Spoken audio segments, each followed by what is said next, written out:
You just hit $1 million. Your phone hasn't stopped ringing in 3 days.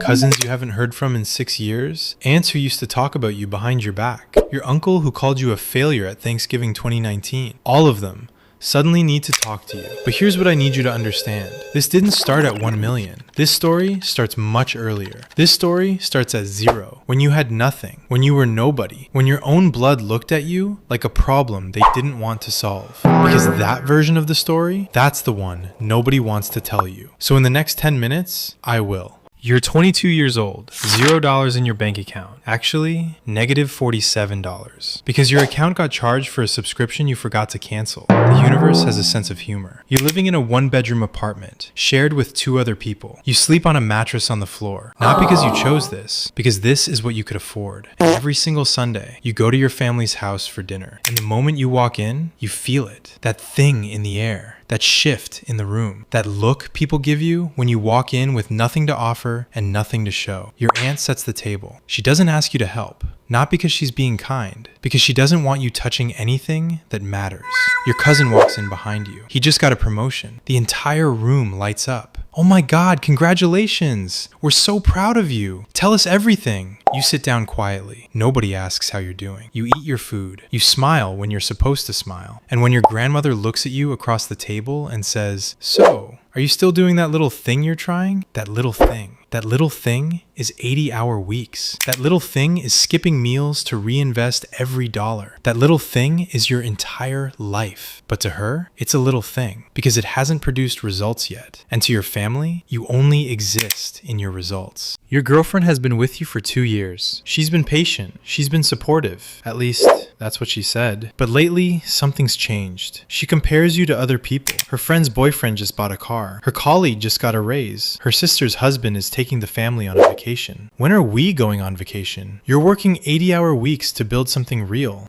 Vacation. One Tuesday, she calls you. We need to talk. And in that silence, you already know. She doesn't say it's about money. She says you've grown apart. She says she needs someone more present. She says a lot of things that all mean the same thing. She needed someone who had arrived, and you hadn't arrived yet. You hang up the phone. You sit in your empty apartment, on your mattress, on the floor. And the worst part isn't the breakup. The worst part is, she will come back. You don't know it yet, but she will come back. And when she does, you'll have to decide what to do with someone who only wants you when you're worth wanting. But before that, the friends. Oh, the friends. Your best friend since high school. The one who always said, "We're brothers, man, no matter what." No matter what. Turns out, no matter what has a price tag. You ask him for a small loan, just to get through the next month. $500. He suddenly has expenses you never knew about. His car needs work. His rent went up. His mom needs help. $500 that would save you is suddenly impossible for him. But 3 weeks later, he posts pictures from a weekend trip. Hotels, restaurants, all of it. $500 was impossible, but the weekend trip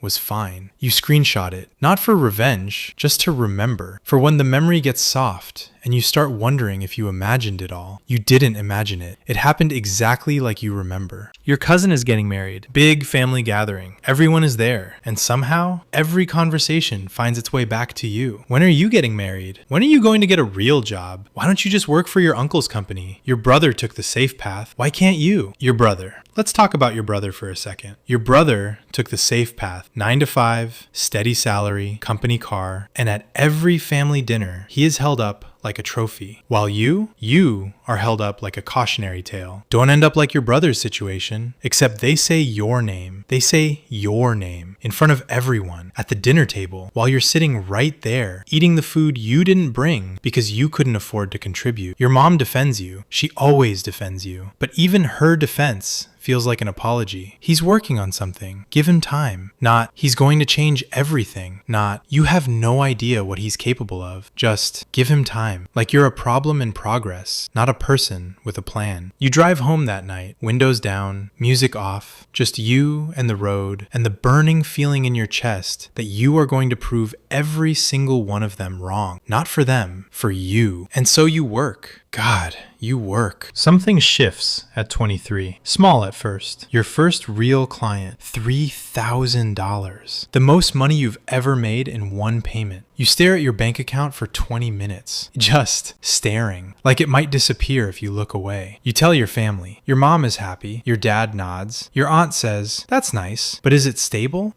Is it stable? You don't answer her. You go back to work. $3,000 becomes $10,000. $10,000 becomes $30,000. You move out of the shared apartment, your own place. Small, nothing fancy, but yours. The first night alone in your own space, you sit on the floor because you don't have furniture yet, and you just breathe. $30,000 becomes $60,000. You buy a car. Nothing impressive, used, reliable, and then something interesting starts happening. Your family starts asking different questions. Not, when are you getting a real job? Now it's, so what exactly do you do again? Now they want to understand. Now they're curious. Your uncle who told you to work for his company 3 years ago, now he's asking if you have any advice for his business. Interesting. Very interesting. But you haven't seen anything yet, because this is just the warm-up. Wait until you hit 6 figures. Wait until the number gets real. Wait until your family can see it. That's when everything really changes. $100,000. Something about hitting 6 figures changes how people see you. Not you, how they see you. Suddenly your ideas are interesting. Suddenly your opinions make a lot of sense. Suddenly you're always been the smart one.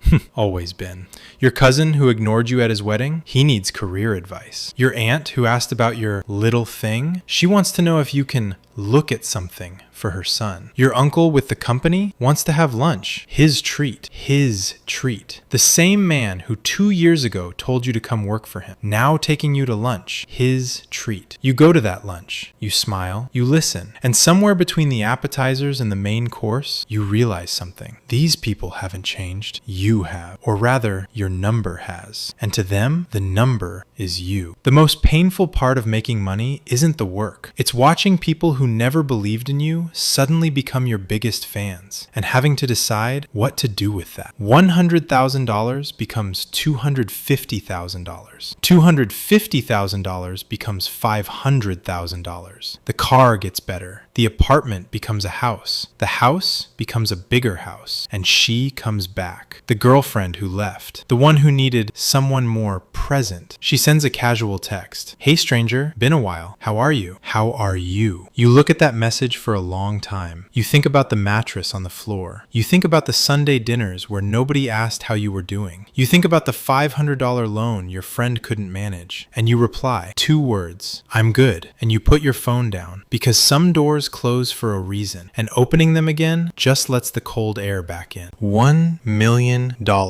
You thought this moment would feel different. You thought you'd be more excited. Instead, you're sitting at your desk, quiet, looking at a number on a screen, and your phone starts ringing. Not from investors, not from business partners, from family. Your cousin. "Oh my God, I heard. We need to celebrate." Your aunt. "I always knew you had it in you." Your uncle. "We should talk. I have some ideas." That same grandmother who called it your little thing, she calls and says, "I told everyone my grandson was going to do something special." She told everyone. You don't say what you're thinking. You don't remind her of the dinner table. You don't remind anyone of anything. You just listen. Because here's the truth that nobody wants to hear. Money doesn't change people. It just removes the mask. The people who treated you poorly when you had nothing, they were always like that. The ones who show up now that you have everything, they were always capable of this behavior too. Money just showed you who was wearing what face. The question is, what do you do with that information? Do you let the new people in? Do you forgive the family who made you feel like nothing? Or do you hold every Sunday dinner in your memory? Every dismissive comment, every little thing, every empty chair when you needed someone, and let it protect you from people who only love you at your best? I don't have a clean answer for you because some wounds don't close. They just stop bleeding. So here you are, $0 to $1 million. And the lesson isn't get rich and everything gets better. The lesson is simpler and darker than that. People will treat you according to what you represent to them. When you represent struggle, you're a burden. When you represent success, you're an asset. Very few people see the human underneath either number. So build your million, work your 80-hour weeks, survive the Sunday dinners, outlast the people who left. But while you're building, find the ones who showed up at zero, the ones who sat with you on the mattress floor, the ones who called when you had nothing to offer. Hold those people like they are rare, because they are. Comment below with one word, just one word. Describe how your family treated you when you had nothing. And let's see how many of us have the same story. Because if this video found you, you're probably not alone in this. If this hit where it was supposed to hit, subscribe to Raw Reality POV. Because next Thursday, we're going somewhere even harder. You find out your parents stayed together only because of you, and neither of them is happy. That one breaks differently. Raw Reality POV. The truth doesn't care if you're ready.